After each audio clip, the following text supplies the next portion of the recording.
मध्य प्रदेशातील तत्कालीन शिवराज सिंग चौहान यांच्या सरकारच्या लाडली बहीण योजनेच्या धर्तीवर महाराष्ट्रातही मुख्यमंत्री माझी लाडकी बहीण योजना जाहीर करण्यात आली। त्यानुसार वयवर्ष 21 ते 60 वयोगटातील पात्र महिलांना दरमहा 1500 रुपये देणार असल्याची घोषणा उपमुख्यमंत्री तथा अर्थमंत्री अजित पवार यांनी केली। त्याचबरोबर महिलांच्या आरोग्याच्या तक्रारी कमी करण्यासाठी LPGचा वापर वाढावा असे अधोरेखित करून पात्र कुटुंबांना वर्षाला 3 गॅस मोफत देणार असल्याची मोठी घोषणा करण्यात आली। जुलै महिन्यापासून या योजनेची अंमलबजावणी करण्यात येणार आहे। राज्याच्या एकूण खर्चासाठी 6,12,293 कोटी रुपयांची तरतूद असलेला अतिरिक्त अर्थसंकल्प अर्थमंत्री अजित पवार यांच्याकडून सादर करण्यात आला। शेतकऱ्यांना मोफत वीज उपलब्ध करून देता यावी यासाठी मागेल त्याला सौर पंप या योजनेतून 8,50,000 शेतकऱ्यांना असे पंप उपलब्ध करून देण्याचे अजित पवार यांनी जाहीर केले। बचत गटांच्या निधीतही वाढ करण्यात आली आहे। आधी 15,000 रुपये निधी दिला जायचा, आता तो 30,000 रुपये करण्यात आला आहे।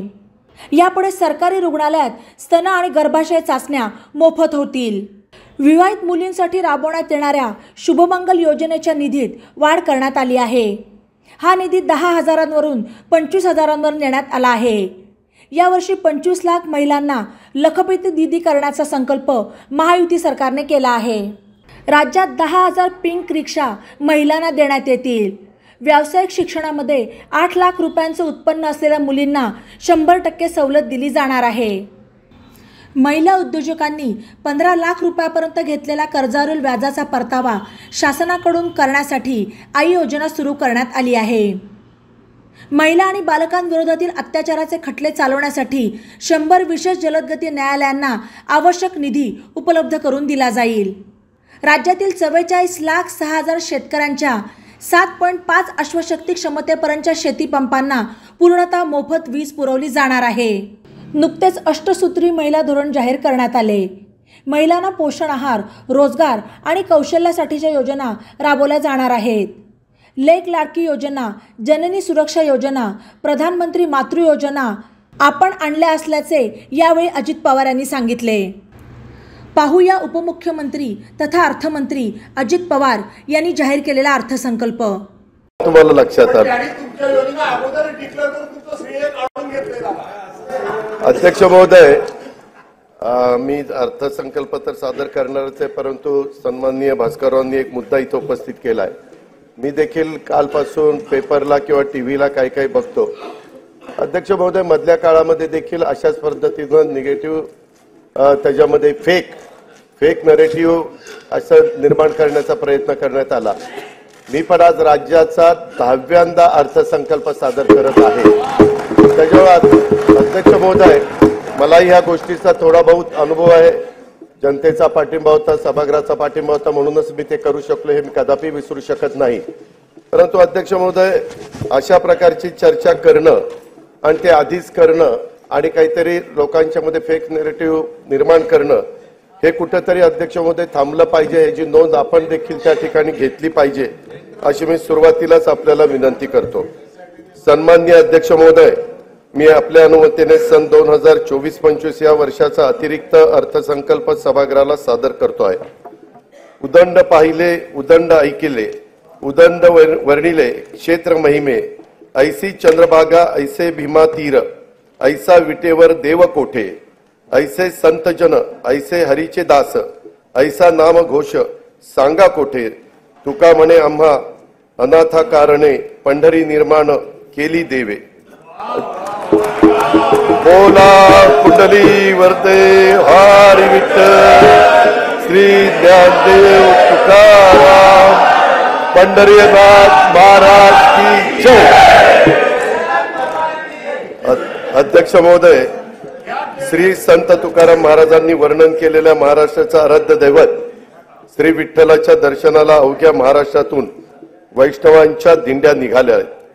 जगद्गुरु संत तुकाराम महाराजांच्या पालखीचे आजच देहूतून प्रस्थान होते आहे। ज्ञानेश्वर माऊलींची पालखी उद्या आळंदीवरून निघेल।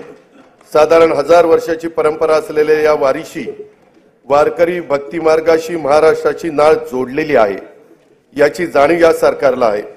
महाराष्ट्राची ओळख म्हणून जिची जगभर दखल घेतली जाते त्या पंढरपूरच्या वारीचा म्हणूनच आपण जागतिक वारसा नामांकनासाठी युनेस्कोकडे प्रस्ताव पाठवतो आहोत। आपल्या परंपरेची पताका खांद्यावर घेऊन जाणाऱ्या लाखो वारकऱ्यांविषयी कृतज्ञता म्हणून सरकारने या वर्षापासून प्रतिदिंडी 20,000 रुपये निधी देण्याचा निर्णय घेतला आहे।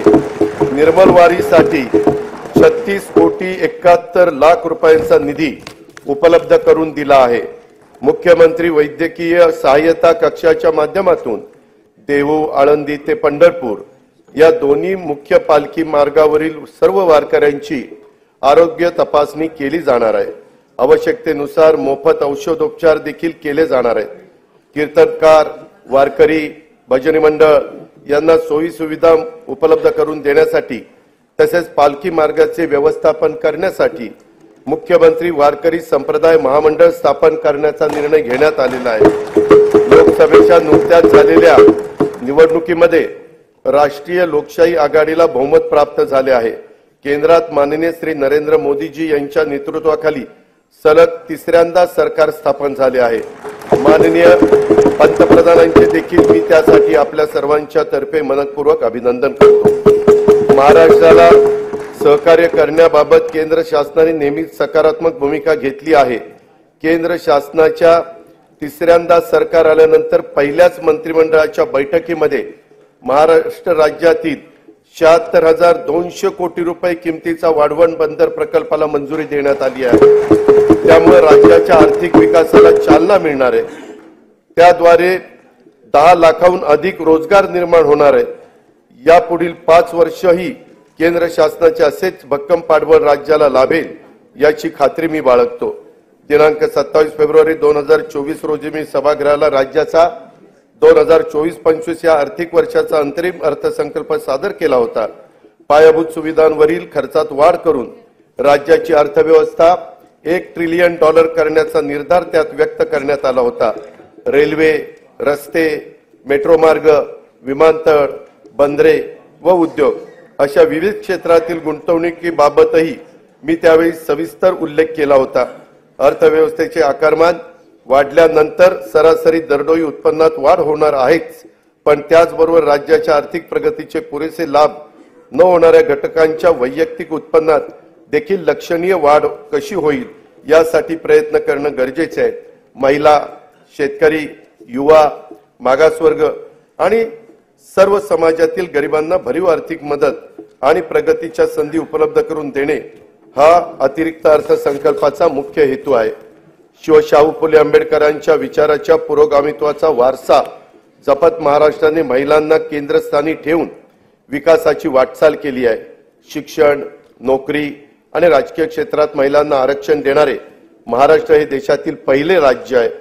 राज्याने 1994 मध्ये पहिले महिला धोरण जाहीर केले, त्यात वेळोवेळी काल सुसंगत सुधारणा करण्यात आल्या। नुकतेच राज्याचे 4थे अष्टसूत्री महिला धोरण जाहीर करण्यात आले आहे।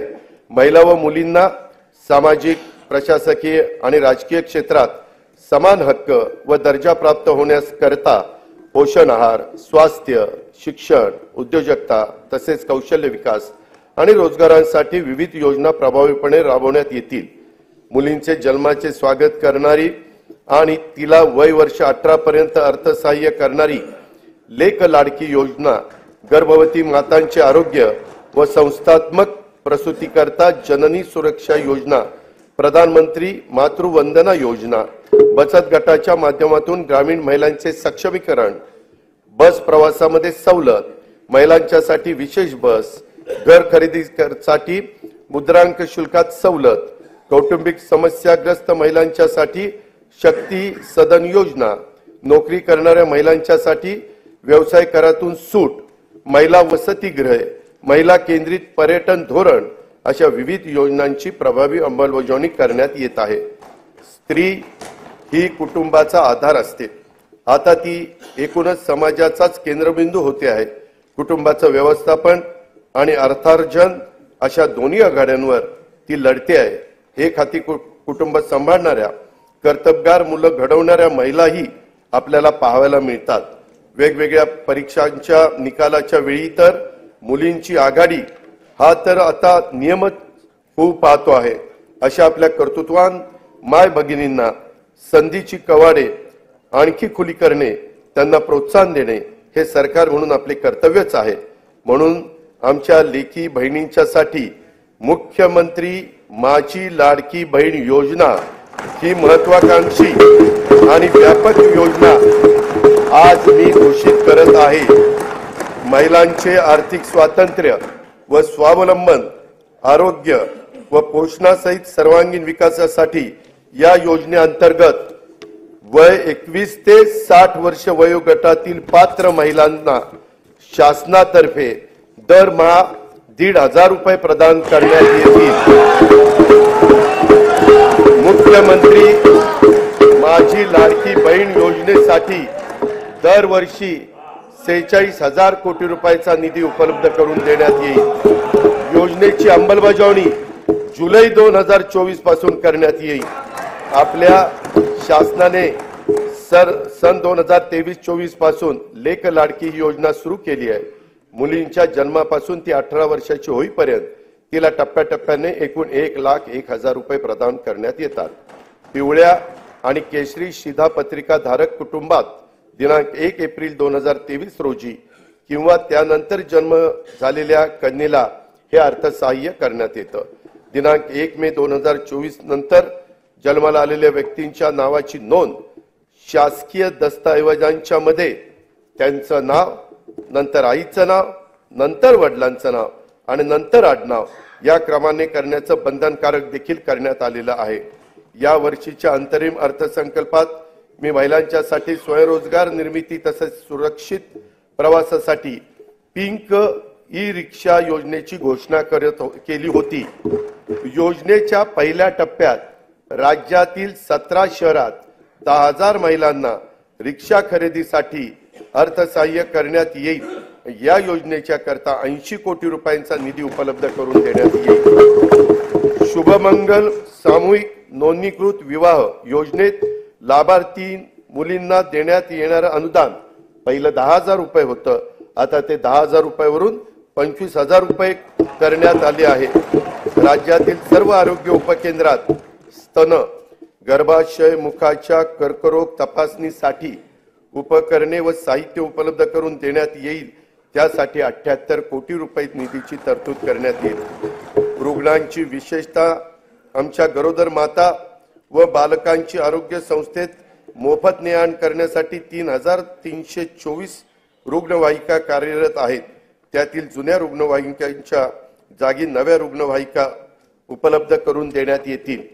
महिलांची पाण्यासाठी होणारी पायपीट थांबवण्यासाठी हर घर नल हर घर जल संकल्पनेअंतर्गत जल जीवन मिशन कार्यक्रमातून ग्रामीण भागातून 1,25,66,986 घरांना न जोडणी देण्यात आली आहे. राहिलेल्या 21,04,932 घरांसाठीचे काम प्रगतीपथावर आहे. स्वयंपाकांच्यासाठी वापरल्या जाणाऱ्या इंधनाचा आणि महिलांच्या आरोग्याचा फार जवळचा संबंध असतो. महिलांच्या आरोग्याच्या नेहमीच तक्रारी कमी करायच्या असतील तर त्यांना स्वच्छ इंधन पुरवणं ही आपली जबाबदारी आहे. LPG गॅसचा वापर त्या दृष्टीने सर्वात सुरक्षित असल्याने या इंधनाचा वापर वाढवला पाहिजे.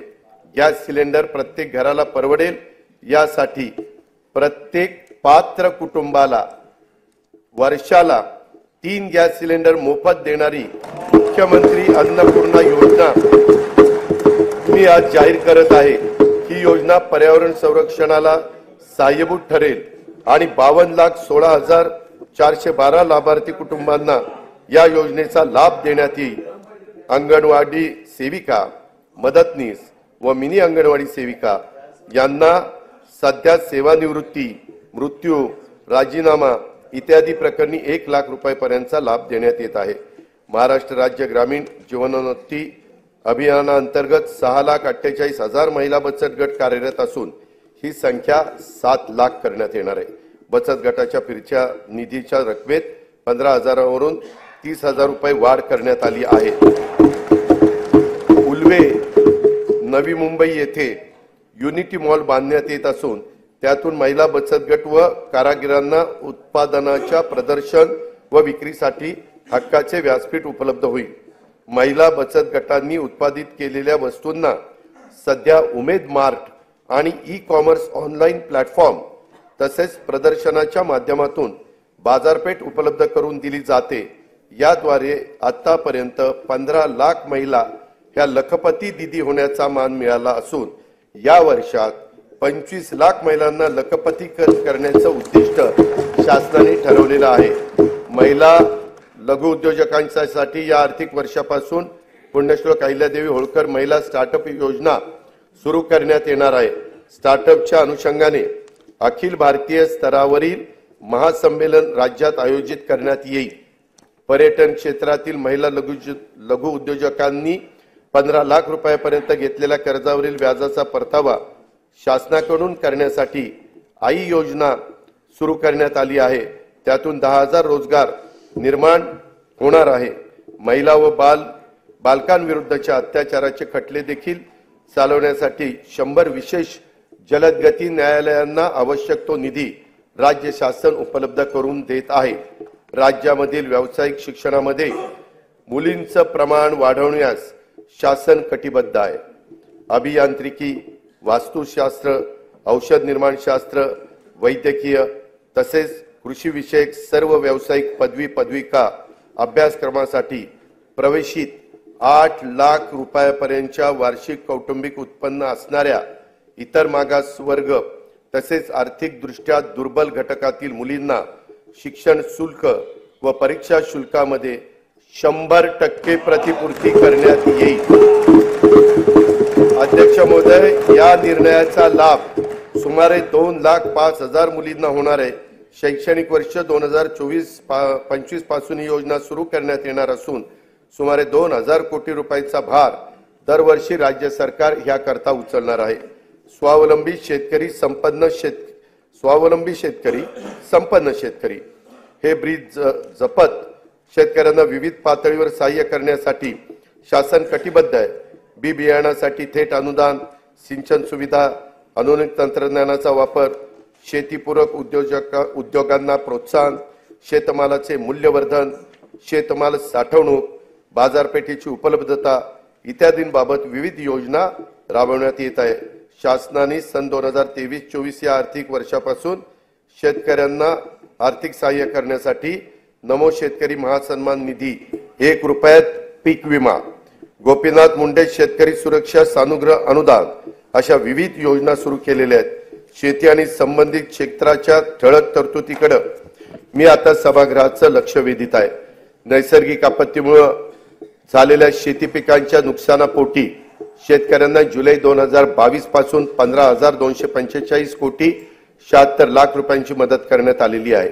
नोव्हेंबर-डिसेंबर 2023 मधील अवकाळी पावसामुळे बाधित झालेल्या 24,47,000 शेतकऱ्यांना आतापर्यंत 2,253 कोटी रुपयांची मदत देण्यात आली आहे. नुकसानीच्या क्षेत्राची मर्यादा 2 ऐवजी यावेळेस 3 हेक्टर करण्यात आली आहे. राज्य आपत्ती प्रतिसाद निधीच्या निकषापेक्षा अधिक दराने ही मदत करण्यात आली आहे. खरीप हंगाम 2023 करता राज्यातील 40 तालुक्यांमध्ये दुष्काळ तर 1021 महसूल मंडळामध्ये दुष्काळ सदृश परिस्थिती जाहीर करण्यात आली असून तिथे विविध सवलती लागू करण्यात आल्या आहेत. नुकसानीचे पंचनामे जलद व पारदर्शक होण्याकरता नागपूर विभागामध्ये घेतली गेलेली ई पंचनामा प्रणालीची चाचणी यशस्वी झाल्याने ही प्रणाली आता संपूर्ण राज्यामध्ये लागू करण्यात येणार आहे. नमो शेतकरी महासन्मान निधी योजनेअंतर्गत आज तागायत एकूण 92,43,000 शेतकरी कुटुंबांना 5,318 कोटी 47 लाख रुपयाचं अनुदान देण्यात आलेलं आहे.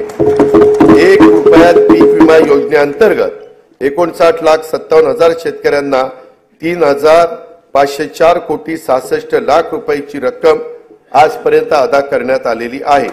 गोपीनाथ मुंडे शेतकरी अपघात सुरक्षा सानुग्रह अनुदान योजनेअंतर्गत 2,694 शेतकरी कुटुंबांना 52 कोटी 82 लाख रुपयांचे अनुदान वाटप करण्यात आलेले आहे.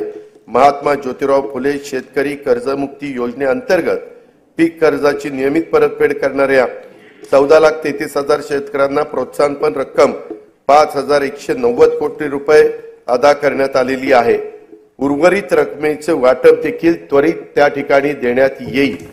नानाजी देशमुख कृषी संजीवनी प्रकल्पाच्या पहिल्या टप्प्यात विदर्भ आणि मराठवाड्यातील 16 जिल्ह्यांच्यासाठी 5,469 कोटी रुपयांच्या विविध योजना यशस्वीपणे पूर्ण करण्यात आल्या आहेत। या प्रकल्पाचा 6,000 कोटी रुपये किमतीचा दुसरा टप्पा 21 जिल्ह्यांमध्ये राबवण्यात येणार आहे। माननीय बाळासाहेब ठाकरे कृषी व्यवसाय व ग्रामीण परिवर्तन प्रकल्पाअंतर्गत 1,561 कोटी 64 लाख रुपये किमतीच्या 767 उपप्रकल्पांना मंजुरी देण्यात आली आहे। त्याचा लाभ सुमारे 9 लाख शेतकऱ्यांना होणार आहे। विदर्भ आणि मराठवाड्यातील 14 विपत्तीग्रस्त शेतकऱ्यांना जिल्ह्यातील केशरी शिधापत्रिका धारक शेतकऱ्यांना अन्नधान्याऐवजी दरमहा रोख रक्कम अदा करण्यात येते। मे 2024 पर्यंत या पद्धतीने 11,85,000 लाभार्थींना 113 कोटी 36 लाख रुपये अदा करण्यात आले आहेत। राष्ट्रीय कृषी विकास योजना आणि राज्य पुरस्कृत कृषी यांत्रिकीकरण योजनेतून गेल्या 3 वर्षात 2,14,000 शेतकऱ्यांना ट्रॅक्टर आणि पॉवर टिलर आदी यांत्रिकी शेती उपकरणांच्यासाठी खरेदीसाठी 1,239 कोटी रुपयाचे अनुदान देण्यात आलेलं आहे। शेतमालाच्या स्थानिक पातळीवर साठवणुकीसाठी गाव तेथे गोदाम ही योजना राबवण्यात येणार आहे। या योजनेत पहिल्या टप्प्यात 100 नवीन गोदामांचे बांधकाम तसेच अस्तित्वातील गोदामांची दुरुस्ती केली जाणार आहे। कापूस, सोयाबीन तसेच अन्य तेलबियांच्या उत्पादकतेमध्ये वाढ आणि मूल्य साखळी विकासासाठी विशेष कृती योजना राबवण्यात येत आहे। या योजनेसाठी सन 2024-25 मध्ये 341 कोटी रुपयाचा निधी उपलब्ध करून देण्यात येत आहे। आधारभूत किमतीनुसार खरीप व रब्बी हंगामातील कडधान्य व तेलबियांच्या नाफेड मार्फत खरेदीसाठी 100 कोटी रुपयाचा फिरता निधी स्थापन करण्यात येईल। कापूस व सोयाबीन पिकांच्या राज्याच्या शेती उत्पन्नामध्ये मोठा वाटा आहे। मागील वर्षी आंतरराष्ट्रीय घडामोडी व अन्य कारणामुळे झालेल्या किमतीतील घसरणीमुळे शेतकऱ्यांना नुकसान सोसावं लागलं। शेतकऱ्यांना दिलासा देण्यासाठी खरीप पणन हंगाम 23-24 मध्ये कापूस व सोयाबीन उत्पादक शेतकऱ्यांना 2 हेक्टर प्रमाणे हेक्टरच्या मर्यादेत प्रति हेक्टरी 5,000 रुपयाचं अर्थसहाय्य देण्याची घोषणा मी करीत आहे। अध्यक्ष महोदय, ही घोषणा खरं तर निर्णय कॅबिनेटनी मागच घेतला होता, पण 3च दिवसात आचारसंहिता लागली, त्यामुळे नंतर आम्हाला त्याचे जे काही वितरण करायचं होतं ते करता आलेलं नव्हतं। आता आम्ही पुन्हा हे आचारसंहिता संपल्यावर हे 5,000 रुपयाचं अर्थसहाय्य देणं हे कापूस सोयाबीन शेतकऱ्यांच्या करता तो निर्णय सरकारने घेतलेला आहे। कांदा उत्पादक शेतकऱ्यांना अर्थसहाय्य करण्यासाठी सन 2023-24 या वित्तीय वर्षात 350 रुपये प्रति क्विंटल प्रमाणे 151 कोटी 66 लाख रुपये अनुदान देण्यात आलं आहे। कांदा आणि कापसाच्या हमीभावाने खरेदी करण्यासाठी प्रत्येकी 200 कोटी रुपयाचा फिरता निधी निर्माण करण्यात येत आहे। खरीप पणन हंगाम 2023-24 मध्ये 6 लाख धान उत्पादक शेतकऱ्यांना प्रति हेक्टरी 20,000 रुपयाप्रमाणे 1,350 कोटी रुपये प्रोत्साहन रक्कम प्रदान करण्यात आली आहे। शासकीय नवीन दुग्ध व्यवसाय उद्योजकता प्रकल्प सुरू करणार आहे। पशुसंवर्धन, दुग्ध व्यवसाय, पशुचारा आणि पशुखाद्य उत्पादन या क्षेत्रात नव उद्योजक निर्माण करणे, रोजगार आणि स्वयंरोजगाराच्या माध्यमातून शेतकऱ्यांच्या मध्ये आर्थिक उन्नती साधणे, पशूंची उत्पादकता वाढवणे हा या प्रकल्पाचा उद्देश आहे। नोंदणीकृत 2,93,000 गायींचे दूध उत्पादकांना प्रति लिटर 5 रुपये प्रमाणे 223 कोटी 83 लाख रुपये अनुदान वितरित करण्यात आले आहे। राहिलेले अनुदान देखील त्वरित वितरित करण्यात येईल। तसेच गायीचे दूध उत्पादक शेतकऱ्यांना आधार देण्यासाठी 1 जुलै पासून प्रति लिटर 5 रुपयाप्रमाणे अनुदान देण्याची योजना 1 जुलै 2024 पासून पुढे चालू ठेवण्यात येईल असेही मी जाहीर करत आहे। शेळी मेंढी पालन व्यवसायातील संख्यात्मक व गुणात्मक वाढीसाठी पुण्यश्लोक अहिल्यादेवी होळकर महाराष्ट्र मेंढी व शेळी विकास महामंडळाच्या भाग भांडवलात लक्षणीय वाढ करण्यात आली आहे। शेळी मेंढी पालन आणि कुक्कुटपालनाला प्रोत्साहन देण्यासाठी 2 नवीन प्रकल्प राबवण्यात येत आहे। राज्याचा मत्स्य उत्पादनात गेल्या 2 वर्षात मोठ्या प्रमाणामध्ये वाढ झाली आहे। मत्स्य बाजार स्थापना तसेच मासळी विक्री सुविधांच्यासाठी आवश्यक निधी उपलब्ध करून देण्यात येणार आहे। अटल बांबू समृद्धी योजनेतून 10,000 हेक्टर खासगी क्षेत्रावर बांबूंची लागवड करण्यात येणार आहे। त्यासाठी शेतकऱ्यांना बांबू रोपे तसेच इतर आवश्यक बाबींकरता प्रति रोपासाठी 175 रुपयाचं अनुदान देण्यात येणार आहे। राज्यातील पडीक जमिनीवर मोठ्या प्रमाणावर बांबूची लागवड करण्यात येणार आहे। नंदुरबार जिल्ह्यातील 1,20,000 रुपये क्षेत्रावर बांबूची लागवड करून या योजनेची सुरुवात करण्यात येणार आहे। वन्य प्राण्यांच्या हल्ल्यात जीवितहानी झाल्यास द्यावयाच्या नुकसान भरपाईच्या रकमेत 20 लाख रुपयावरून 25 लाख रुपये आणि त्यात कायमचं अपंगत्व आल्यास 5 लाख रुपयावरून 7.5 लाख रुपये, गंभीर जखमी झाल्यास 1.25 लाख रुपयावरून 5 लाख रुपये, किरकोळ जखमी झाल्यास 20,000 रुपयावरून 50,000 रुपये अशा प्रकारची वाढ करण्यात आली आहे। शेती पिकाच्या नुकसान भरपाई करता देय रकमेत कमाल मर्यादेत पहिली 25,000 रुपये होती, ती आता आम्ही 50,000 रुपये वाढ करतोय। पशुधन हानीच्या नुकसान भरपाईतही भरीव अशा प्रकारची वाढ करीत आहोत। विविध कारणांमुळे अपूर्ण राहिलेले सिंचन प्रकल्प पूर्ण करण्यासाठी गेल्या 2 वर्षापासून विशेष मोहीम राबवण्यात येत आहे। आतापर्यंत 108 प्रकल्पांना सुप्रमा देण्यात आलेली आहे। जयंत पाटील साहेब, 108 प्रकल्पांना आपल्या वेळेस काय पुढे जायचंच नाही। ते येत्या 2 वर्षात 61 प्रकल्प पूर्ण होणे अपेक्षित आहे। या प्रकल्पातून सुमारे 3,65,000 हेक्टर सिंचन क्षमता निर्माण होणार आहे। राज्यातील कार्यान्वित प्रकल्पाच्या अपेक्षित आणि प्रत्यक्ष सिंचन क्षमतेतील तफावत दूर करण्यासाठी महाराष्ट्र सिंचन सुधारणा कार्यक्रम हाती घेण्यात येत आहे। या कार्यक्रमातून 155 प्रकल्पांच्या कालवे वितरण प्रणालीची सुधारणा करण्यात येणार आहे। येत्या 3 वर्षात त्यामुळे सुमारे 4,28,000 हेक्टर वाढीव क्षेत्राला प्रत्यक्ष सिंचनाचा लाभ होणार आहे। अध्यक्ष महोदय, विविध अपूर्ण सिंचन प्रकल्प पूर्ण करणे तसंच प्रकल्पाच्या वितरण प्रणालीतील सुधारणांच्यासाठी नाबार्डकडनं 15,000 कोटी रुपयाचं दीर्घ मुदतीचं अर्थसहाय्य मंजूर झालेलं आहे। ते आपण केव्हाही उचलू शकतो आणि हे प्रकल्प मार्गी लावू शकतो। उपसा सिंचन योजनांना वापरल्या जाणाऱ्या विजेचा खर्च कमी करणं तसंच शाश्वत वीज पुरवठ्यासाठी म्हैसाळ जिल्हा सांगली तसेच येथे पथदर्शी सौर ऊर्जा प्रकल्प राबवण्यात येणार आहे। या प्रकल्पाची अंदाजित किंमत 1,594 कोटी रुपये असून त्याचा लाभ सांगली आणि सोलापूर जिल्ह्यातील सुमारे 75,000 शेतकरी कुटुंबांना होणार आहे। स्वच्छ व हरित ऊर्जेचे ध्येय साध्य करण्यासाठी सर्व शासकीय उपसा जलसिंचन योजना सौर ऊर्जीकरण करण्यात येणार आहे। त्यामध्ये जनाई, शिरसाई, पुरंदर या उपसा सिंचन योजनांचाही समावेश आहे। या योजनांच्यासाठी 4,200 कोटी रुपयाचा खर्च अपेक्षित आहे। विदर्भातील नागपूर, वर्धा, अमरावती, यवतमाळ, अकोला, बुलढाणा या जिल्ह्यातील 3,71,277 हेक्टर क्षेत्रात सिंचनाचा लाभ देण्यासाठी वैनगंगा नळगंगा नदी जोड प्रकल्पाद्वारे गोसी खुर्द प्रकल्पातून 62.57 टीएमसी पाणी वळवण्याचे नियोजन आहे। कोल्हापूर आणि सांगली जिल्ह्यातील पुरामुळे होणारी जीवित वैविध्यहानी टाळावी आणि अतिरिक्त पाणी दुष्काळग्रस्त भागात वळवता यावे यासाठी जागतिक बँकेच्या सहाय्याने 3,200 कोटी रुपये किमतीचा महाराष्ट्राचा प्रतिसादक्षम विकास कार्यक्रम राबवण्यात येणार आहे। जलयुक्त शिवार अभियान 2 अंतर्गत मार्च 2024 अखेर 49,651 कामे पूर्ण झाली असून यावर्षी 650 कोटी रुपयांचा निधीची तरतूद करण्यात आली आहे. गाळ मुक्त धरण, गाळ युक्त शिवार योजनेअंतर्गत राज्यातील एकूण 338 जलाशयातून गाळ काढण्याचं काम सुरू आहे.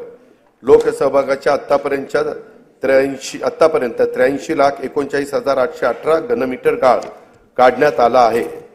शेतकऱ्यांना दिवसा अखंडित वीज पुरवठा करण्यासाठी कृषी वाहिन्यांचे विलगीकरण आणि सौर ऊर्जाकरण करण्याचा 15,000 कोटी रुपयाचा प्रकल्प हाती घेण्यात आला आहे. शेतकऱ्यांना मोफत वीज उपलब्ध व्हावी, मोफत, यासाठी मागेल त्याला सौर ऊर्जा पंप या योजनेच्या करता 8,50,000 शेतकऱ्यांना सौर ऊर्जा पंप उपलब्ध करून देण्याचे मी जाहीर करीत आहे. अध्यक्ष महोदय, तूफानों में संभलना जानते हैं, अंधेरों को बदलना जानते हैं. चिरागों का कोई मजहब नहीं है, ये हर महफिल में जलना जानते हैं. माननीय पंतप्रधान नरेंद्र मोदी यांच्या नेतृत्वाखाली सरकारच्या दूरदर्शी धोरणामुळे 2047 पर्यंत भारत विकसित देश म्हणून उदयाला येईल. भारत ही जगातील तिसरी मोठी अर्थव्यवस्था होण्याच्या वाटेवर आहे. अर्थव्यवस्थेच्या या वाढीमध्ये तरुण उद्योजकांचा वाटा मोठा असणार आहे. युवा वर्गाला अधिक सक्षम, कुशल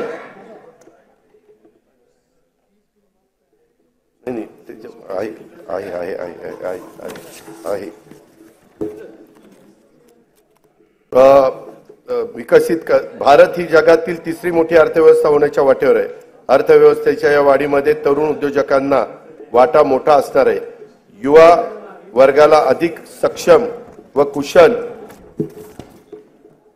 आणि तंत्रस्नेही करण्यासाठी कौशल्य उद्योजकता विकासाच्या तसेच आर्थिक पाठबळ देण्याबाबत योजना सुरू आहेत. त्या अधिक परिणामकारक राबवण्याचा तसेच नवीन योजना सुरू करण्याचा शासनाचा मानस आहे. मी आता युवा वर्गासाठीच्या योजनांच्याकडे सभागृहाचं लक्ष वेधतो. राज्यातील विविध शैक्षणिक संस्थांच्या मधून दरवर्षी 11 लाख विद्यार्थी पदविका, पदवी, पदव्युत्तर परीक्षा उत्तीर्ण होतात. प्रमाणपत्र व अल्प मुदतीत अभ्यासक्रम पूर्ण करणाऱ्या विद्यार्थ्यांची संख्या देखील मोठी असते. औद्योगिक आणि बिगर औद्योगिक आस्थापनांमध्ये प्रत्यक्ष कामाद्वारे प्रशिक्षण घेतल्यास गरजू युवकांना रोजगाराची संधी तसेच उद्योगांना प्रशिक्षित मनुष्यबळ उपलब्ध व्हावे या उद्देशाने दरवर्षी 10 लाख तरुण तरुणींना प्रत्यक्ष कामावरील प्रशिक्षण देण्यासाठी मुख्यमंत्री युवा कार्य प्रशिक्षण योजना मी जाहीर करीत आहे. या योजनेअंतर्गत शासनामार्फत प्रति प्रशिक्षणार्थी दरमहा 10,000 रुपये प्रमाणे विद्यावेतन देण्यात येईल. त्यासाठी दरवर्षी 10,000 कोटी रुपयाचा खर्च अपेक्षित आहे. शासनाच्या योजनांची माहिती जनतेपर्यंत पोहोचवण्यासाठी दरवर्षी 50,000 युवकांना कार्य प्रशिक्षण देण्यात येईल. जागतिक बँक सहाय्यित 2,307 कोटी रुपये किमतीच्या मानवी विकासासाठी उपयोजित ज्ञान आणि कौशल्य विकास प्रकल्पाअंतर्गत 500 औद्योगिक प्रशिक्षण संस्थांची दर्जा वाढ तसेच मॉडेल ITI, जागतिक कौशल्य केंद्र, महाराष्ट्र राज्य कौशल्य विद्यापीठ, डेटा सेंटर अशा विविध संस्थांचे बळकटीकरण आणि उद्योजकता विकास कार्यक्रम राबवण्यात येणार आहे. मुंबई, पुणे, नागपूर, अमरावती, यवतमाळ, कोल्हापूर, छत्रपती संभाजीनगर, कराड जिल्हा सातारा, अवसारी खुर्द जिल्हा पुणे येथील तंत्र शिक्षण संस्थांच्या मध्ये सेंटर ऑफ एक्सलन्स स्थापन करण्यास मान्यता देण्यात आली आहे. पंडित दीनदयाळ उपाध्याय रोजगार मेळावा व नमो महारोजगार मेळाव्यातून रोजगार इच्छुक युवांना नोकरीची संधी उपलब्ध करून दिल्या जात आहेत. या माध्यमातून सन 2023-24 मध्ये 95,478 उमेदवारांची नोकरीसाठी निवड झाली आहे. स्वामी विवेकानंद आंतरराष्ट्रीय कौशल्य विकास प्रबोधिनी मुंबईत गोवंडी येथे कार्यान्वित झाली आहे. राज्याच्या ग्रामीण भागात 511 प्रमोद महाजन ग्रामीण कौशल्य विकास केंद्रे स्थापन करण्यात आली असून या केंद्रातून 15 ते 45 वयोगटातील 18,980 उमेदवार कौशल्य प्रशिक्षण घेत आहेत। विविध समाज घटकांच्यासाठी रोजगारभिमुख प्रशिक्षण कार्यक्रम तसेच संशोधनाचे काम करण्यासाठी आदिवासी संशोधन प्रशिक्षण संस्था TRTI, डॉक्टर बाबासाहेब आंबेडकर संशोधन व प्रशिक्षण संस्था बार्टी, छत्रपती शाहू महाराज संशोधन व प्रशिक्षण संस्था सारथी, महात्मा ज्योतिबा फुले संशोधन व प्रशिक्षण संस्था महाज्योती, महाराष्ट्र संशोधन व प्रशिक्षण प्रबोधिनी अमृत इत्यादी संस्था काम करतायत।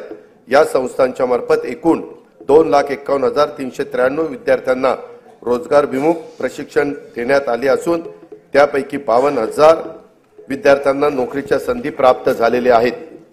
शाश्वत ऊर्जा, आरोग्य तसंच कृषी क्षेत्रात कृत्रिम बुद्धिमत्तेच्या वापराबाबत संशोधनासाठी राज्यातील विद्यापीठ आणि संशोधक यांच्या संयुक्त विद्यमाने संशोधन व नव उपक्रम केंद्रे स्थापित करण्यात आली आहेत। त्यासाठी विद्यापीठ व शासनाकडून प्रत्येकी 50 कोटी रुपये असा 100 कोटी रुपयांचा निधी उपलब्ध करून देण्यात येणार आहे। शबरी आदिवासी वित्त व विकास महामंडळामार्फत राबवण्यात येणाऱ्या स्वयंरोजगार अर्थसहाय्याच्या योजनेच्यासाठी 100 कोटी रुपयाची निधीची तरतूद करण्यात आलेली आहे। अनुसूचित जाती, अनुसूचित जमाती, विमुक्त जाती, भटक्या जमाती, इतर मागासवर्ग, विशेष मागास प्रवर्ग तसेच खुल्या प्रवर्गातील विद्यार्थ्यांना विदेशात उच्च शिक्षणासाठी शिष्यवृत्ती योजना राबवण्यात येत आहे। अल्पसंख्याक समुदायातील विद्यार्थ्यांसाठी देखील सन 2024-25 पासून विदेशी शिक्षणासाठी शिष्यवृत्ती योजना लागू करण्यात आली आहे। वसतिगृहात प्रवेश न मिळालेल्या आर्थिक दृष्ट्या दुर्बल घटकातील विद्यार्थ्यांना शैक्षणिक वर्ष 23-24 पासून डॉक्टर पंजाबराव देशमुख वसतिगृह निर्वाह भत्ता योजनेअंतर्गत भरीव वाढ करून दरवर्षी 38 ते 60 हजार रुपयापर्यंत निवास भत्ता देण्यात येत आहे। इतर मागासवर्गीय, विमुक्त जाती, भटक्या जमाती आणि विशेष मागास प्रवर्गातील उच्च शिक्षण घेणाऱ्या विद्यार्थ्यांना ज्ञानज्योती सावित्रीबाई फुले आधार योजनेअंतर्गत देखील भरीव वाढ करून दरवर्षी 38,000 ते 60,000 रुपयापर्यंत निवास भत्ता देण्यात येणार आहे। गोपीनाथ मुंडे ऊसतोड कामगार विकास महामंडळामार्फत ऊसतोड कामगारांच्या मुलामुलींच्यासाठी 82 शासकीय वसतिगृह स्थापन करण्यास मंजुरी देण्यात आलेली आहे। राज्यात सध्या 1 लाख लोकसंख्येमागे 84 डॉक्टर आहेत।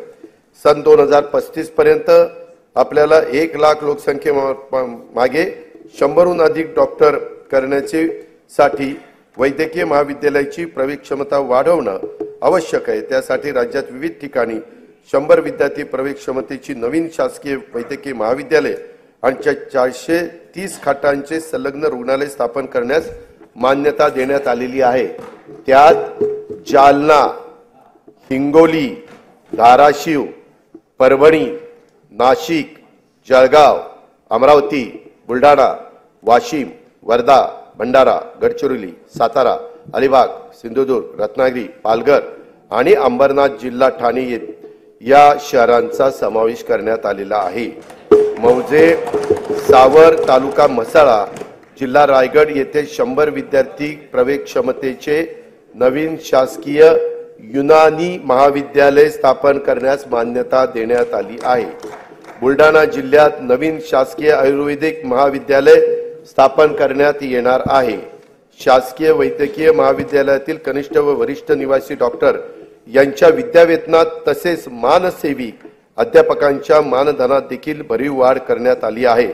ट्रस्ट सेक्टरमधील उद्योगांना देण्यात येणाऱ्या विशेष प्रोत्साहनामुळे नजीकच्या काळात राज्यात अंदाजे 1 लाख कोटी रुपयाची गुंतवणूक होणार असून त्यातून 50,000 रोजगार निर्माण होणार आहे। हरित हायड्रोजन उत्पादनासाठी विकासकांबरोबर झालेल्या सामंजस्य करारानुसार 2,11,400 कोटी रुपयांची गुंतवणूक होणार असून त्याद्वारे 55,900 रोजगार निर्माण होणार आहेत। महापे नवी मुंबई येथे 25 एकर जागेत India gems and jewellery park नियोजित आहे। त्यात 2,000 सूक्ष्म, लघु व मध्यम उद्योग घटकांना समावेश असून 50,000 कोटी रुपयाची गुंतवणूक होणार आहे। त्यातून 1 लाख रोजगार निर्माण होतील। एकात्मिक व शाश्वत वस्त्रोद्योग धोरण 2023 ते 28 जाहीर करण्यात आले असून या अंतर्गत 5 वर्षात 25,000 कोटी रुपयांची भरीव गुंतवणूक आणि 5 लाख रोजगार अपेक्षित आहे। कॅप्टिव्ह मार्केट योजनेमुळे सूतगिरणी, यंत्रमाग, प्रोसेसिंग, पॅकिंग तसेच वाहतूक क्षेत्रात मोठ्या प्रमाणावर रोजगार निर्माण होणार आहे।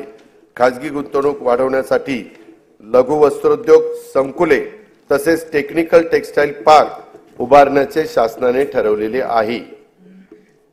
सिंधुदुर्ग जिल्ह्यात आंतरराष्ट्रीय दर्जाचे स्कुबा डायव्हिंग केंद्र सुरू करण्यात येणार असून बुडीत जहाजावरील प्रवाळाचे दर्शन हे त्यांचे विशेष आकर्षण असेल।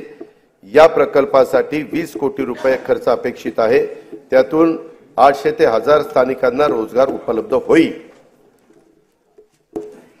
अध्यक्ष महोदय, हयात लेके चलो, कायनात लेके चलो, चलो तो सारे जमाने को साथ लेकर चलो।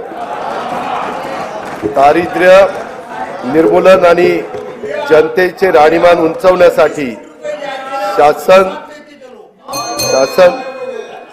अरे कधीतरी समाधान माना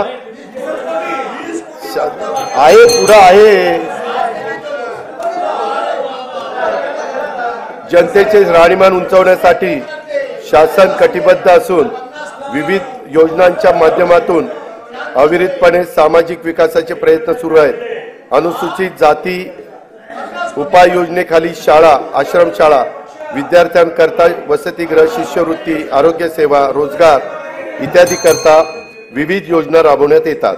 आदिवासी विकास उपाय योजनेअंतर्गत बालकांच्या पोषणामध्ये वाढ करण्यासाठी भारतरत्न डॉक्टर APJ अब्दुल कलाम अमृत आहार योजना, शासकीय आश्रमशाळांमध्ये विज्ञान केंद्राची उभारणी करण्यासाठी नमो आदिवासी स्मार्ट शाळा अभियान, वसतिगृहात प्रवेश न मिळालेल्या विद्यार्थ्यांना उच्च शिक्षणासाठी पंडित दीनदयाळ उपाध्याय स्वयं योजना, वस्त्यांना पायाभूत सुविधा उपलब्ध करून देण्यासाठी ठक्कर बाप्पा आदिवासी विकास योजना आदी योजनांच्या माध्यमातून पुरेसा निधी उपलब्ध करून देण्यात येत आहे। इतर मागासवर्ग, विमुक्त जाती, भटक्या जमाती, विशेष मागास प्रवर्गातील घटकांना उन्नती करता विविध योजना राबवण्यात येतात। या प्रवर्गातील विद्यार्थ्यांच्या करता आश्रमशाळा, ऊसतोड कामगारांच्या मुलांच्यासाठी आश्रमशाळा, विद्यानिकेतन, धनगर समाजासाठीच्या विविध योजना, क्रांती ज्योती सावित्रीबाई फुले शिष्यवृत्ती योजना, डॉक्टर पंजाबराव देशमुख वसतिगृह योजना, तांडा वस्ती मुक्त वसाहत योजना इत्यादी योजनांच्या माध्यमातून पुरेसा निधी उपलब्ध करून देण्यात येत आहे। राज्यातील सर्व बौद्ध, जैन, शीख, पारसी, ख्रिश्चन व मुस्लिम या अल्पसंख्याक समुदायातील घटकांच्या विकासाकरता हे सरकार वचनबद्ध आहे। सामाजिक व आर्थिक दृष्ट्या दुर्बल घटकांच्यासाठी असलेल्या योजना परिणामकारक राबवणे, नवीन योजना, विशेष योजना आखणे आणि त्यासाठी पुरेसा आर्थिक तरतूद करणे, या धोरणातून सर्व स्वरूपातील सार्वत्रिक दारिद्र्य नाहीसे करणे हे शाश्वत विकास ध्येय साध्य करण्याचा आमचा निश्चय आहे। त्या दृष्टीने महत्त्वाच्या योजना मी सभागृहावर सादर करीत आहे। संजय गांधी निराधार योजना आणि श्रावणबाळ सेवा राज्य निवृत्ती योजनेतून आर्थिक दुर्बल घटकातील निराधार, विधवा आणि दिव्यांग वृद्ध नागरिकांना दरमहा अर्थसहाय्य देण्यात येते। या अर्थसहाय्यात 1000 रुपयावरून 1500 रुपये अशी वाढ करण्यात आली आहे। सन 2023-24 मध्ये 45,60,000 लाभार्थींना या योजनेतून 7,145 कोटी रुपयांचं वाटप देखील करण्यात आलं आहे। महिला आर्थिक विकास महामंडळ, महाराष्ट्र राज्य इतर मागासवर्ग वित्त विकास महामंडळ, वसंतराव नाईक विमुक्त जाती व भटक्या जमाती विकास महामंडळ, महात्मा फुले मागासवर्गीय विकास महामंडळ, साहित्यरत्न लोकशाहीर अण्णाभाऊ साठे विकास महामंडळ, संत रोहिदास चर्मोद्योग व चर्मकार विकास महामंडळ, शबरी आदिवासी वित्त विकास महामंडळ, महाराष्ट्र राज्य सरकारी आदिवासी विकास महामंडळ, पुण्यश्लोक अहिल्यादेवी महाराष्ट्र मेंढी व शेळी विकास महामंडळ, अण्णासाहेब पाटील आर्थिक विकास महामंडळ, शामराव पेजे आर्थिक विकास महामंडळ, संत शिरोमणी गोरोबा काका महाराष्ट्र माती कला मंडळ, महाराष्ट्र राज्य ऑटो रिक्षा व टॅक्सी चालक मालक कल्याणकारी महामंडळ, मौलाना आझाद अल्पसंख्याक आर्थिक विकास महामंडळ अशा विविध महामंडळाच्या माध्यमातून विविध समाज घटकांना उन्नती करता योजना राबवण्यात येत आहे। वसंतराव नाईक विमुक्त जाती व भटक्या जमाती विकास महामंडळाअंतर्गत राजे उमाजी नाईक आर्थिक विकास महामंडळ आणि पैलवान कैलासवासी मारुती चव्हाण वडार आर्थिक विकास महामंडळ नव्याने निर्माण करण्यात आलेले आहे। महाराष्ट्र राज्य इतर मागासवर्गीय वित्त विकास महामंडळाअंतर्गत संत काशीबा गुरव युवा आर्थिक विकास महामंडळ, जगज्योती महात्मा बसवेश्वर आर्थिक विकास महामंडळ, संत सेनाजी महाराज केश शिल्पी महामंडळ नव्याने निर्माण करण्यात आलेले आहे। पानपिंपरी आणि मुसळीचे उत्पादन करणाऱ्या बारी समाजाच्या आर्थिक, सामाजिक आणि शैक्षणिक विकासासाठी संत श्री रूपलाल महाराज आर्थिक विकास महामंडळाची स्थापना करण्यात येणार आहे। नव्याने निर्माण करण्यात आलेल्या तसेच कार्यरत महामंडळाच्या निधीची पुरेशी तरतूद त्या ठिकाणी करण्यात येईल। 15 डिसेंबर 2022 पासून दिव्यांग कल्याण विभागाचे कामकाज सुरू झाले आहे। दिव्यांगांच्यासाठी शिक्षण, क्रीडा, कौशल्य विकास, प्रशिक्षण, रोजगार, उद्योग क्षेत्रातील विविध योजना राबवून त्यांना स्वावलंबी व सक्षम बनवण्याचे उद्दिष्ट आहे। दिव्यांग व्यक्तीचे स्वतःचे हक्काचे घर व्हावे यासाठी धर्मवीर आनंद दिघे घरकुल योजना राबविण्यात येणार असून पहिल्या टप्प्यात 34,400 घरकुल बांधण्याचे प्रस्तावित आहे। दिव्यांग व्यक्तींना दैनंदिन वापरासाठी इलेक्ट्रिक वाहनांचे वाटप करण्यात येत आहे। राज्याने याच वर्षी तृतीयपंथीयांचं बाबतचं आपले धोरण जाहीर केलं आहे। शासन आणि सार्वजनिक प्राधिकरणाकडून होणाऱ्या भरती प्रक्रियेमध्ये तसेच सर्व शासकीय योजनांच्या मध्ये स्त्री पुरुषांबरोबरच तृतीयपंथी हा लिंग पर्याय उपलब्ध करून देण्यात आला आहे। त्यामुळे तृतीयपंथी समुदायाला राज्य शासनाच्या योजनांचा लाभ घेणे आता सुलभ होणार आहे। धनगर समाजाच्या शैक्षणिक व सामाजिक उपक्रमासाठी खारघर नवी मुंबई येथे 4000 चौरस मीटरचा भूखंड उपलब्ध करून देण्यात आलेला आहे। महाराष्ट्र घरेलू कामगार कल्याण महामंडळामार्फत नोंदणीकृत घरेलू कामगारांच्यासाठी विविध कल्याणकारी योजना राबवण्यात येत आहे। मौलाना आझाद अल्पसंख्याक आर्थिक विकास महामंडळ राबवण्यात येणाऱ्या योजनांच्या करता अधिक निधी उपलब्ध करून देण्यासाठी कर्जावरील शासन हमीची मर्यादा 30 कोटीवरून 500 कोटी रुपये करण्यात आली आहे। महात्मा ज्योतिराव फुले जन आरोग्य योजना राज्यातील सर्व कुटुंबांना लागू करण्यात आली आहे। आरोग्य विमा संरक्षणाची रक्कम प्रति कुटुंब 1,50,000 वरून आता 5 लाख रुपये करण्यात आली आहे। आतापर्यंत 1000 रुग्णालयामध्ये उपचाराची सोय होती, त्याच्यात आता 900 रुग्णालयांची भर पडणार असून योजनेअंतर्गत 1356 प्रकारचे उपचार उपलब्ध झाले आहेत। सार्वजनिक आरोग्य विभागाच्या रुग्णालयामध्ये तपासण्या, चाचण्या आणि उपचार मोफत करण्यात येतात। या निर्णयामुळे बाह्य रुग्ण, अंतरुग्ण, लहान शस्त्रक्रिया, एक्सरे चाचणी आणि प्रयोगशाळा चाचण्यांमध्ये भरीव वाढ झाली आहे। शहरी भागातील गरजू जनतेसाठी विनामूल्य तपासणी, वैद्यकीय चाचण्या व उपचारांच्यासाठी सुविधा असलेले हिंदू हृदय सम्राट बाळासाहेब ठाकरे आपला दवाखाना 347 ठिकाणी कार्यान्वित करण्यात आलेला आहे। महाराष्ट्र राज्य बिगर कृषी सहकारी पतसंस्था नियामक मंडळाला पतसंस्थांच्या स्थिरीकरण व तरलतेसाठी 100 कोटी रुपयाचा निधी उपलब्ध करून देण्यात येणार आहे। प्रधानमंत्री आवास योजना, रमाई आवास योजना, शबरी, पारधी व आदिम आवास योजना, मोदी आवास योजना, यशवंतराव चव्हाण मुक्त वसाहत योजना, पुण्यश्लोक अहिल्यादेवी होळकर घरकुल योजना इत्यादी माध्यमातून पुढील 5 वर्षात 35,40,491 घरकुल बांधण्यात येणार आहेत।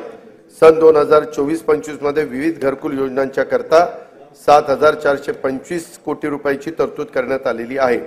बृहन्मुंबई महानगरपालिका क्षेत्रातील गिरणी कामगारांना 12,954 सदनिका वितरित करण्यात केल्या असून उर्वरित सदनिका उपलब्ध करून देण्याचे नियोजन करण्यात आलेले आहे। चालूच आहे, कामच चालूच आहे।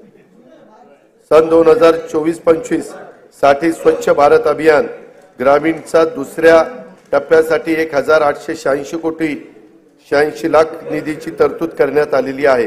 राज्यातील अंगणवाडी कर्मचारी, आशा वर्कर, कोतवाल, पोलीस पाटील, ग्रामीण जीवनोन्नती अभियानातील संसाधन व्यक्ती यांच्या मानधनात भरीव वाढ करण्यात आलेली आहे।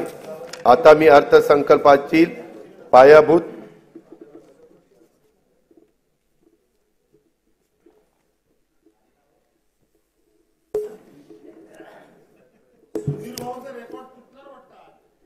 सध्या महाराष्ट्र राज्यात एकूण 47.41 लाख म्हणजे 47,41,000 शेतीपंप ग्राहक असून त्यांचा वीज वापर हा 39,247 दशलक्ष युनिट एवढा असून त्या वीज वापराची किंमत एकूण 33,046 कोटी इतकी आहे।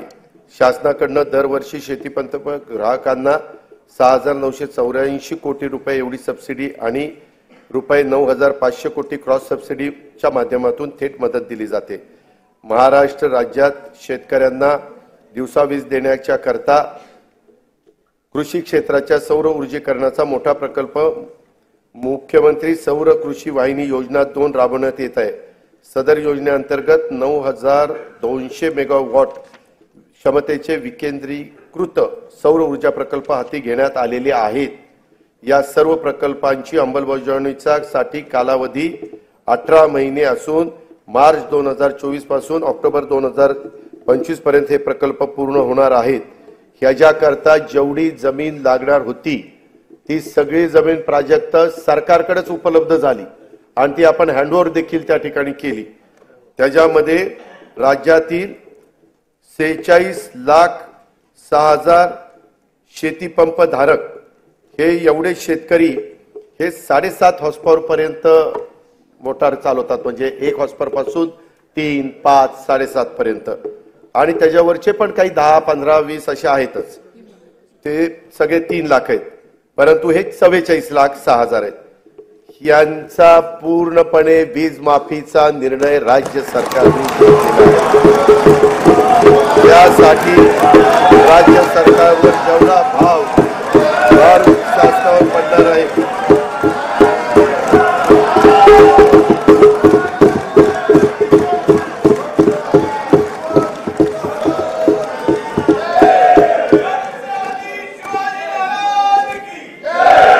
आता मी अर्थसंकल्पातील पायाभूत सुविधा आणि अन्य महत्त्वाच्या सभागृहाचे लक्ष वेधतो। मुंबई, पुणे व नागपूर शहरांमध्ये एकूण 449 किलोमीटर लांबीच्या मेट्रो मार्गिका उभारण्याची मान्यता देण्यात आली असून 127 किलोमीटर लांबीच्या मार्गिका वाहतुकीसाठी खुल्या करण्यात आल्या आहेत। तसेच या आर्थिक वर्षात आणखी 37 किलोमीटर लांबीच्या मार्गिका वाहतुकीसाठी खुल्या करण्यात येणार आहे। शिवडी नावाशेवा प्रकल्पांतर्गत शिवडी वरळी जोड रस्त्यांचे 57% काम झाले असून डिसेंबर 2025 अखेर या प्रकल्पाचे काम पूर्ण करण्यात येणार आहे। बाळकुम येथे गायमुख या नियोजित ठाणे किनारी मार्गाची लांबी 13.45 किलोमीटर असून सुमारे 3,364 कोटी रुपये किमतीचे हे काम मे 2028 पर्यंत पूर्ण होणे अपेक्षित आहे। स्वराज्य रक्षक छत्रपती संभाजी महाराज मुंबई किनारी मार्गाचे बहुतांशी काम पूर्ण झाले असून दोन्ही मार्गिका अंशतः खुल्या करण्यात आल्या आहेत। प्रधानमंत्री ग्राम सडक योजनेच्या 3ऱ्या टप्प्यात सुमारे 6,500 किलोमीटर लांबीच्या रस्ते सुधारण्याचं उद्दिष्ट आहे। सद्यस्थितीत 2,303 किलोमीटर लांबीच्या रस्त्याचे काम पूर्ण झाले असून उर्वरित कामे प्रगतीपथावर आहेत। मुख्यमंत्री ग्राम सडक योजनेच्या 3ऱ्या टप्प्यात 23,000 किलोमीटर लांबीचे रस्त्यांची कामे आगामी 3 वर्षात पूर्ण करण्यात येणार आहेत। भगवान बिरसा मुंडा जोड रस्ते योजनेसाठी 1,400 कोटी रुपयाचा तरतूद करण्यात आलेली आहे। संत सेवालाल महाराज जोड रस्ता योजना तसेच यशवंतराव होळकर जोड रस्ते योजनेची अंमलबजावणी लवकरच सुरू करण्यात येत आहे। परिवहन सेवेमध्ये सुधारणा तसेच हवेतील प्रदूषण कमी करण्यासाठी 19 महानगरपालिकांमध्ये PME बस सेवा योजना राबवण्यात येणार आहे।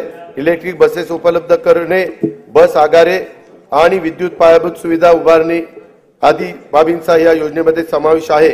अग्निशमन सेवाचा विस्तार आणि आधुनिकीकरण करण्यासाठी 615 कोटी रुपयाची योजना राबवण्यात येणार आहे। ही योजना ड वर्ग महानगरपालिका सर्व नगर परिषदा व नगरपंचायतीमध्ये राबवण्यात येईल। धर्मादाय आयुक्तांच्या अधिपत्याखाली कार्यालयाचा मुंबई, नंदुरबार, नांदेड, वर्धा, अमरावती, कोल्हापूर येथील इमारतींच्या बांधकामासाठी अस्तित्वातील इमारतींचे नूतनीकरण करण्यासाठी 125 कोटी रुपयाचा निधी उपलब्ध करून दिला जाणार आहे। माननीय बाळासाहेब ठाकरे स्मृती मातोश्री ग्रामपंचायत बांधणी योजनेअंतर्गत 2567 ग्रामपंचायत कार्यालयाच्या बांधकामांना मान्यता देण्यात आली आहे. शिवकालीन 12 किल्ल्यांना जागतिक वारसा नामांकन प्राप्त व्हावे म्हणून युनेस्कोकडे प्रस्ताव पाठवण्यात आला आहे. कोकणातील कातळ शिल्पे, पंढरपूर वारी, दहीहंडी उत्सव आणि गणेशोत्सव याबाबतचे देखील प्रस्ताव पाठवण्यात येणार आहेत. शासनाकडून रायगड किल्ल्यावर शिवराज्याभिषेक सोहळा दरवर्षी साजरा करण्याचं ठरवले असून त्याचा आवश्यक तो निधी शासन उपलब्ध करून देणार आहे. वेंगुर्ला जिल्हा सिंधुदुर्ग येथे 66 कोटी रुपयाचे अंदाजित किमतीचा आंतरराष्ट्रीय दर्जाचा पाणबुडी प्रकल्प विकसित करण्यात येणार आहे. सातारा जिल्ह्यातील पश्चिम घाट परिसरातील पर्यटन स्थळाच्या विकासासाठी 381 कोटी 56 लाख रुपये किमतीचा एकात्मिक पर्यटन विकास आराखडा करण्यात आला आहे. या अंतर्गत श्री क्षेत्र महाबळेश्वर विकास, प्रतापगड किल्ला जतन व संवर्धन, सह्याद्री व्याघ्र पर्यटन आणि कोयना हेळवाक वनक्षेत्राअंतर्गत जलपर्यटनाचा समावेश आहे. पावसाळ्यात कल्याण नगर मार्गावरील माळशेज घाटाला भेट देणाऱ्या पर्यटकांची संख्या मोठी आहे. या घाटात सर्व सोयीयुक्त अत्याधुनिक व्ह्यूइंग गॅलरी उभारण्यात येईल. नागपूर जिल्ह्यातील रामटेक हे प्रभू रामचंद्राच्या पदस्पर्शाने पावन झालेले तीर्थक्षेत्र रामटेक विकास आराखड्यासाठी पहिल्या टप्प्यात 150 कोटी रुपयाच्या कामांना मान्यता देण्यात आली असून ही कामे प्रगतीपथावर आहे. आता दुसऱ्या टप्प्यातील 211 कोटी रुपयाची कामे देखील हाती घेण्यात येणार आहेत. आध्यात्मिक गुरु तथा समाज सुधारक बाबा जुमदेवजी यांना पावड तवना तालुका मौदा जिल्हा नागपूर येथील स्मारकासाठी 77 कोटी रुपये रकमेचा विकास आराखडा तयार करण्यात येणार आहे. संत ज्ञानेश्वर महाराजांची अजरामर ज्ञानेश्वरीची जिथे रचना केली त्या नेवासा येथील मंदिर परिसराचा देखील विकास आराखडा तयार करण्यात येणार आहे. कोल्हापूर शहरातील राजाराम तलावाकाठी अत्याधुनिक आंतरराष्ट्रीय कन्व्हेन्शन सेंटर उभारण्यात येईल. त्याचा प्लॅन फार सुंदर केला आहे, तो तिथं आपण उभारणार आहोत. बीजे शासकीय वैद्यकीय महाविद्यालय पुणे येथे बहुउद्देशीय सभागृह उभारण्याकरता तसेच किसान शिक्षण प्रसारक मंडळ बोरगाव काळे तालुका जिल्हा लातूर या शैक्षणिक संस्थेला सुवर्ण महोत्सवी निमित्त भौतिक व शैक्षणिक सुविधांच्यासाठी विकास करण्यासाठी आवश्यक निधी उपलब्ध करून देण्यात येईल. छत्रपती संभाजी महाराजांच्या पदस्पर्शाने पावन झालेल्या शिराळा जिल्हा सांगली येथे त्यांचं स्मारक उभारण्यात येईल. श्री संत रूपलाल महाराजांचे समाधीस्थळ असलेल्या अंजनगाव सुरजी जिल्हा अमरावती येथे त्यांचे स्मारक उभारण्यात येणार आहे. आदिवासी कलांचे प्रदर्शन वृद्धी आणि कलाकारांना प्रोत्साहन देण्यासाठी हदगड तालुका सुरगाणा जिल्हा नाशिक येथे कलादालन स्थापन करण्यात येणार आहे. मुंबईतील साहित्यरत्न लोकशाहीर अण्णाभाऊ साठे संशोधन व प्रशिक्षण संस्थेचे 305 कोटी रुपयाच्या आराखड्याला मान्यता देण्यात आलेली आहे. जिल्हास्तर संस्थापक क्षमता वाढवून विकासाला चालना देण्यासाठी महास्ट्राईड हा 2232 कोटी रुपये किमतीचा प्रकल्प जागतिक बँकेच्या साहाय्याने राबवण्यात येणार आहे. भारतातील शेती मुख्यतः पावसावर अवलंबून आहे याची आपल्याला जाणीव आहे. मात्र गेल्या काही वर्षात झालेल्या जागतिक वातावरणातील बदलांमुळे मोसमी हवामान तीव्र बदल होत असून त्याचे दुष्परिणाम शेतकऱ्यांना भोगावे लागत आहे. अशा अडचणीत आलेल्या राज्यातील शेतकरी बांधवांना मदतीची गरज आहे. त्यासाठी त्यांना दिलासा देण्यासाठी मुख्यमंत्री बळीराजा वीज सवलत योजना जी मी आता सांगितली ती आपण देतोय. त्याचं नाव आहे मुख्यमंत्री बळीराजा वीज सवलत योजना आणि त्याच्यामध्ये आपण जवळपास ह्या सगळ्या कामाच्या करता मोफत वीज 7.5 हॉर्सपावर पर्यंत देतोय म्हणून 14,761 कोटी रुपयाचा अनुदान स्वरूपात उपलब्ध करून देणार आहे. या अर्थसंकल्पातील विविध समाज घटकांच्यासाठी महत्वाकांक्षी नवीन योजना घोषित केल्या आहेत. राज्यातील सर्व योजनांचे लाभ लाभार्थ्यांच्यापर्यंत थेट पोहोचावेत यासाठी योजनांचे मूल्यमापन करून त्याचं सुसूत्रीकरण करण्यासाठी उच्चस्तरीय समिती देखील स्थापन करण्याचं ठरवण्यात आलेलं आहे. त्याच्यामुळे तिथं निधीची कुठली कमतरता कमी पडणार नाही. सन 2024-25 मध्ये जिल्हा वार्षिक योजनेअंतर्गत देखील 18,165 कोटी रुपयाचा नियतव्यय प्रस्तावित करण्यात आला आहे। हा नियतव्यय गेल्या वर्षीच्या तुलनेमध्ये 20% अधिक आहे। वार्षिक योजना 2024-25 मध्ये कार्यक्रम खर्चासाठी 1,92,000 कोटी रुपयाचा नियतव्यय प्रस्तावित करण्यात आला आहे। त्यामध्ये अनुसूचित जाती उपाय योजना 15,893 कोटी रुपये आणि आदिवासी विकास योजना 15,360 कोटी रुपये नियतव्ययाचा समावेश आहे। सन 2024-25 मध्ये एकूण खर्चासाठी 6,12,293 कोटी रुपयाचा तरतूद प्रस्तावित आहे। महसूल जमा 4,99,463 कोटी रुपये आहे। महसुली खर्च 5,19,514 कोटी रुपये प्रस्तावित केलेला आहे। परिणामी 20,051 कोटी रुपये महसुली तूट अपेक्षित आहे। राज्याची राजकीय तूट आणि महसुली तूट राजकोषीय उत्तरदायित्व व वित्तीय व्यवस्थापन कायद्याने निश्चित केलेल्या मर्यादेच्या आत ठेवण्यात शासन यशस्वी ठरले आहे। सन 2024-25 ची राजकोषीय तूट 1,10,355 कोटी रुपये आहे। राज्याच्या आर्थिक विकासासाठी आणि समाजातील सर्व घटकांच्या कल्याणासाठी शासन सर्वतोपरी प्रयत्न करेल याची खात्री मी सभागृहाला देतो। आणि आता मी अर्थसंकल्पाचा भाग 2 कडे त्या ठिकाणी वळतो।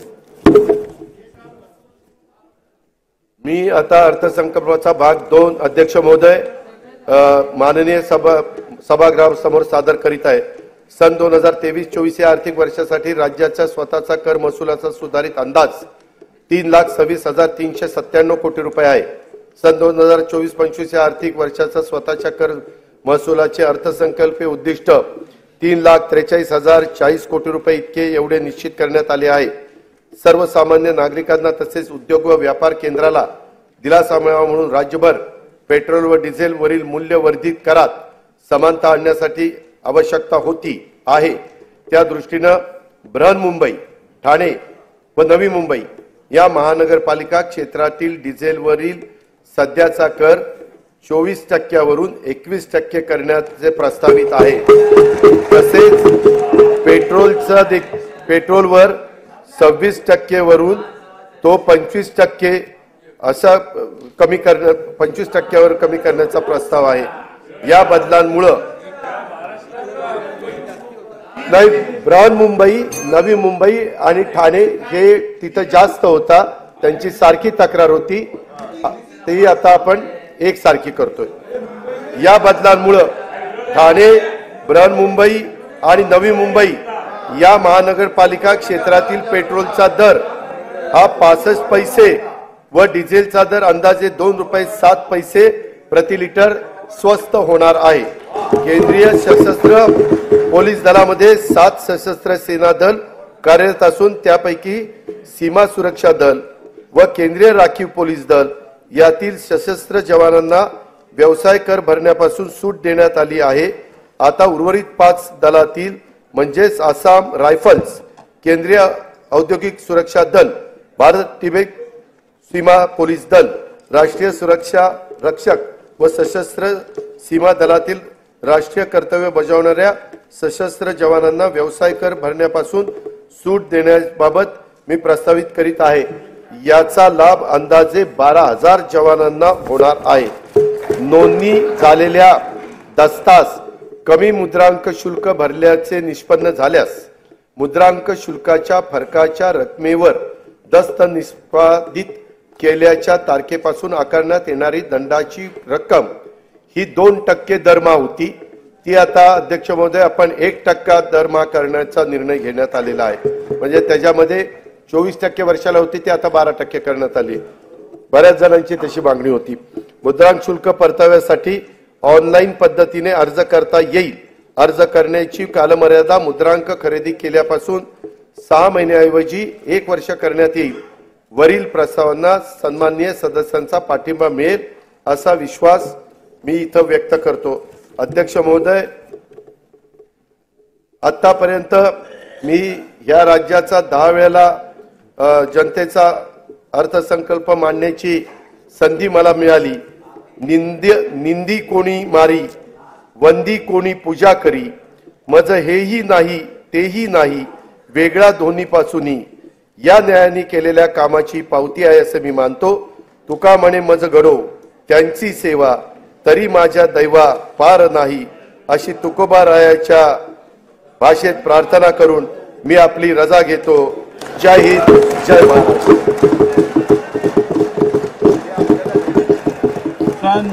ई नवा मराठा यूट्यूब चॅनलला सबस्क्राईब करा आणि बेल आयकॉनवर प्रेस करा.